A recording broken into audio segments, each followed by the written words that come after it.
Good morning, class. Let me first introduce myself to you. My name is Teacher Gladys, and I will be your teacher in English 8 this school year 2020-2021. I hope that you are all doing good and well, though we are in a pandemic situation. And I am pretty sure that you are already prepared for this first day of our online class teaching. To begin with, you are going to watch a speech entitled The Gettysburg Address by Abraham Lincoln. Provided the guided questions that I already prepared. So what are those questions? Number 1, what is the speech all about? What do you think is the purpose of the speaker? How did you listen? And what mode of discourse have you listened? Is it for describing, arguing, or narrating?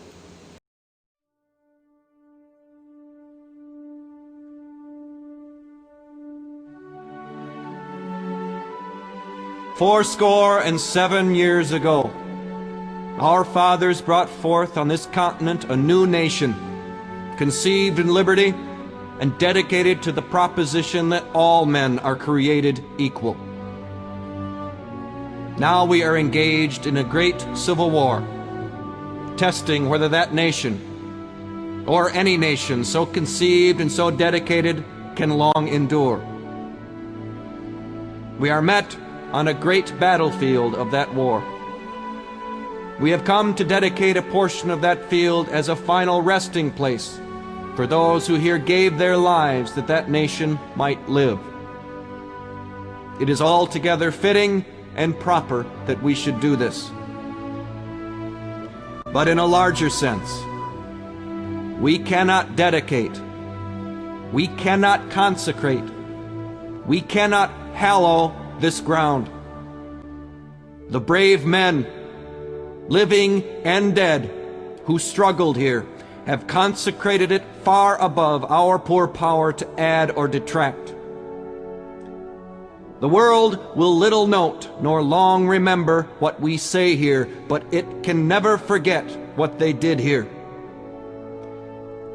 It is for us, the living, rather, to be dedicated here to the unfinished work which they who fought here have thus far so nobly advanced.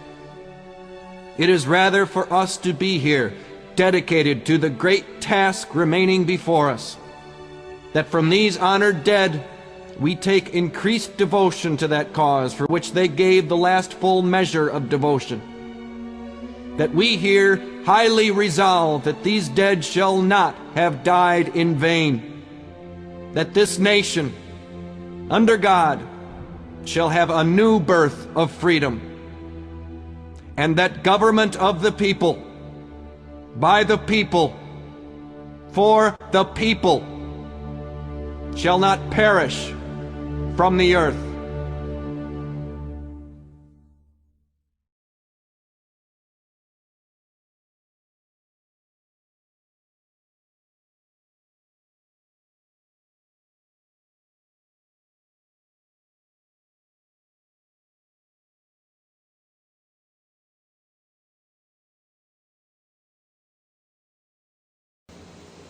So you already watched the speech of Gettysburg Address by Abraham Lincoln. So that speech is delivered by the U.S. President, who is Abraham Lincoln.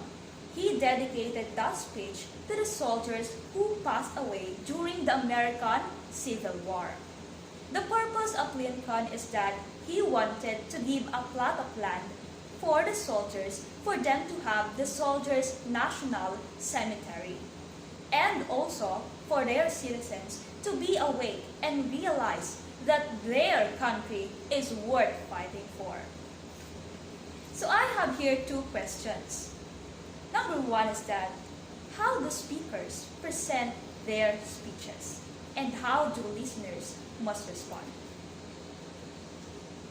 So the Gettysburg Address is one of those many speeches that is most influential today. So those 2 questions that I already said a while ago revolves around the meaning making of the speaker, the listener, and the speech itself. And what is the connection of those three? Alright.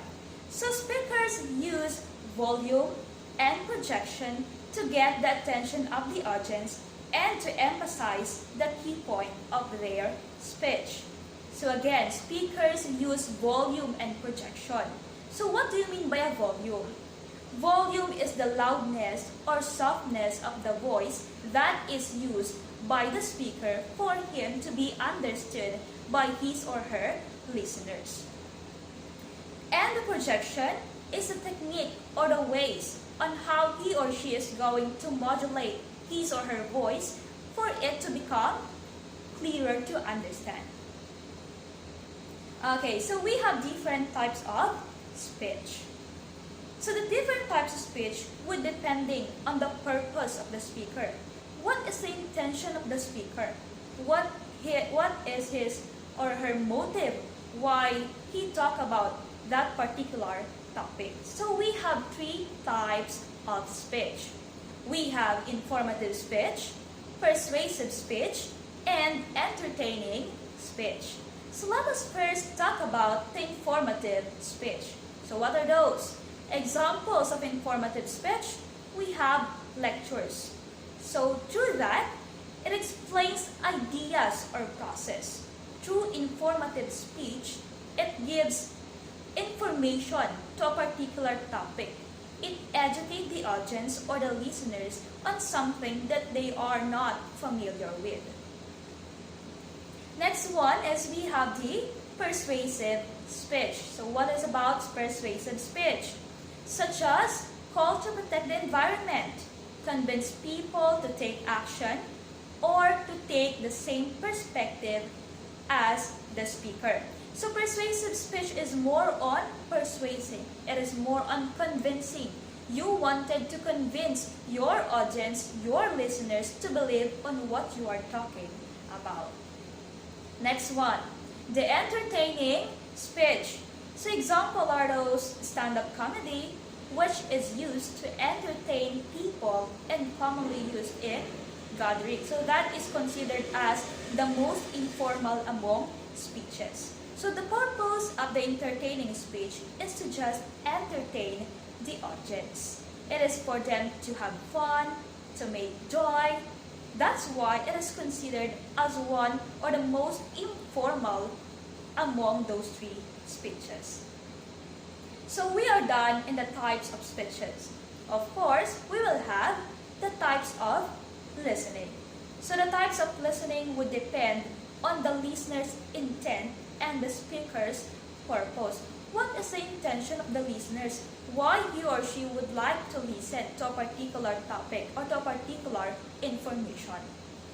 So we have 5 types of listening. First, we have informative listening, therapeutic listening, appreciative listening, critical listening, and discriminative listening. Let us first discuss what is all about the informative listening. Alright, so informative listening, it is when you want to gather information from a text or a speaker. You are just listening because you wanted to be knowledgeable about a particular topic. You wanted to get some information about it. Next one is the therapeutic listening. So when the listener is there to become sympathetic to the one speaking. So there is a sympathetic attitude forming around the listener and the speaker. So you can use or you can put yourself in the shoe of the speaker, so you can understand what the speaker is feeling. If the speaker is feeling lonely, when you are a therapeutic listener, then you are also going to feel lonely. Next one, we have the appreciative listening. So appreciative listening, when you wanted to entertain yourself by listening to sound clips, music, or live performances. So appreciative listening is more on appreciation. It is more on the feelings. Why do you want to listen to a particular music or to a particular sound. It is because you wanted to entertain yourself, you wanted to relax yourself. Then that is considered as appreciative listening. Next one, the critical listening. It is when you listen to form your opinion on a particular matter. So the analyzation will came up. So that is the start when you are going to formulate your opinion, to formulate your stand. Next is the discriminative listening. When you take into account the verbal and non-verbal cues of the speaker, so you can uncover his or her actual message. So there is an inner message forming. So when you are a discriminative listener, then you wanted to find what is the inner message of that particular topic. Then we will have the modes of discourse. So in modes of discourse, we have the oral communication discourse and written communication discourse. So in oral communication discourse, we have exposition, description, narration, and argumentation. While in oral communication discourse, we will have the expository essay, descriptive essay, narrative essay, and argumentative essay. Let us first discuss what is all about the expository essay. So expository essay, it aims to define and explain an idea. So you are just going to have a particular information, define it clearly, and then explain it in a clearly and logical manner. Next one is the descriptive essay. So descriptive essay is all about describing a person, a place, situation, thoughts, and emotions. Using what? Using sensory words or modifiers. Then, we have the narrative essay. In narrative essay, you are just telling a story. You are narrating a story which may not have happened in real life situation. May or may not happen in real life situation. That can be narrative essay. Next one is the argumentative essay. Puts forward an idea, defends it, then gets the reader to recognize the validity of the argument. So in argumentative essay, you are forwarding an idea. You are giving a simple topic, and then you are making, you are going to defend it to your readers. And then your readers will analytically think what may be the message of your essay. So it is important to write an essay. We all know that most of the time, or maybe in our academic life or in our academic time, we are going to write an essay. So coherence and organization are important when writing any kind of text. To achieve both coherence and organization, you must organize your ideas even before you start writing. How? It is by the use of a graphic organizer. So what is a graphic organizer? So graphic organizer is a visual way of representing or showing the relationships of the ideas. Examples, we have Venn diagrams showing the comparison and the contraction of ideas. Tables, graphs, showing its relationships. Okay, so I have here an essay, which is entitled, "We Are Training Our Kids to Kill" by Dave Grossman. So I am going to read to you the essay. "We are training our kids to kill" by Dave Grossman. Our society needs to be informed about these crimes. But when the images of the young killers are broadcast on television, they become role models. The average preschooler in America watches 27 hours of television a week. The average child gets more one-on-one communication from TV than from all her parents and teachers combined. The ultimate achievement for our children is to get their picture on TV.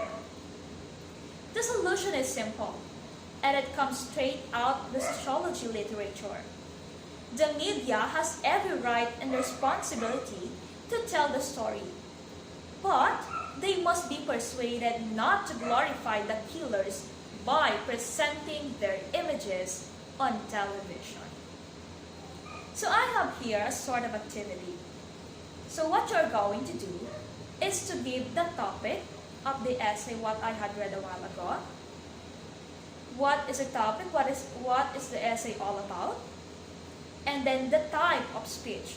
What is the purpose of the speech or the essay? Is it for informative essay?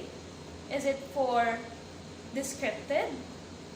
Okay, next is the type of listening. So what is the type of listening? We have 5. The critical, analytical, the critical essay, the critical listening, therapeutic listening, and so on and so forth.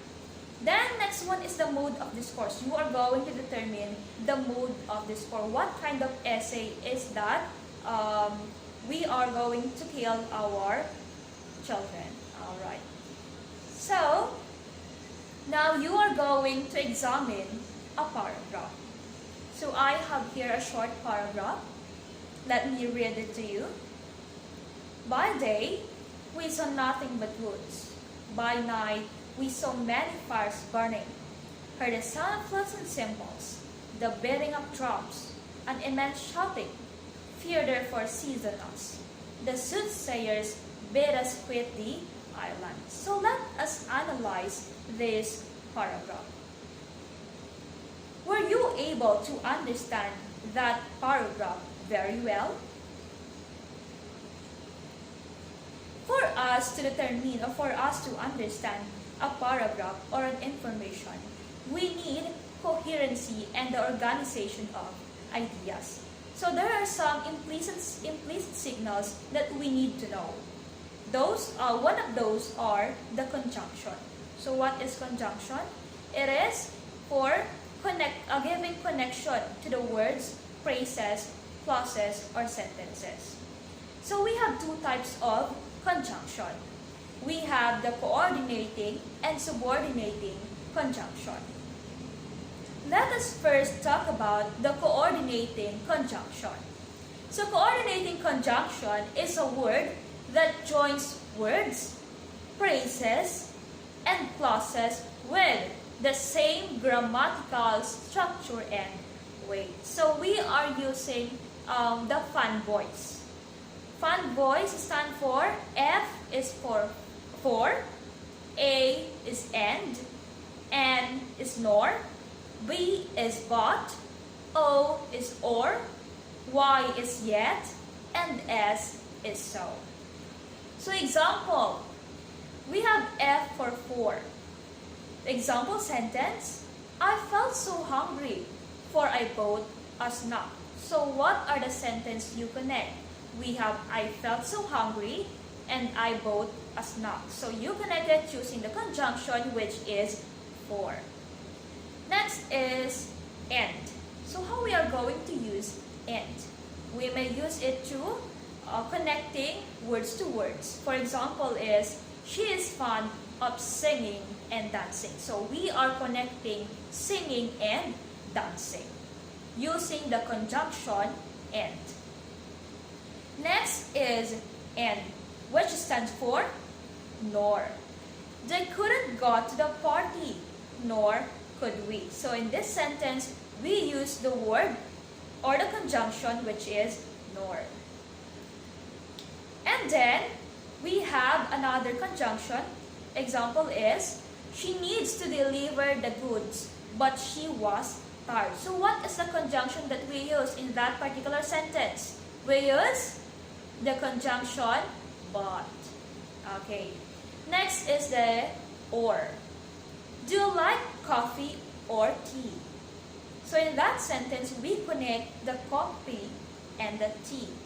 So we are using the conjunction which is or. Next is, he already told you the truth, yet you don't believe in him.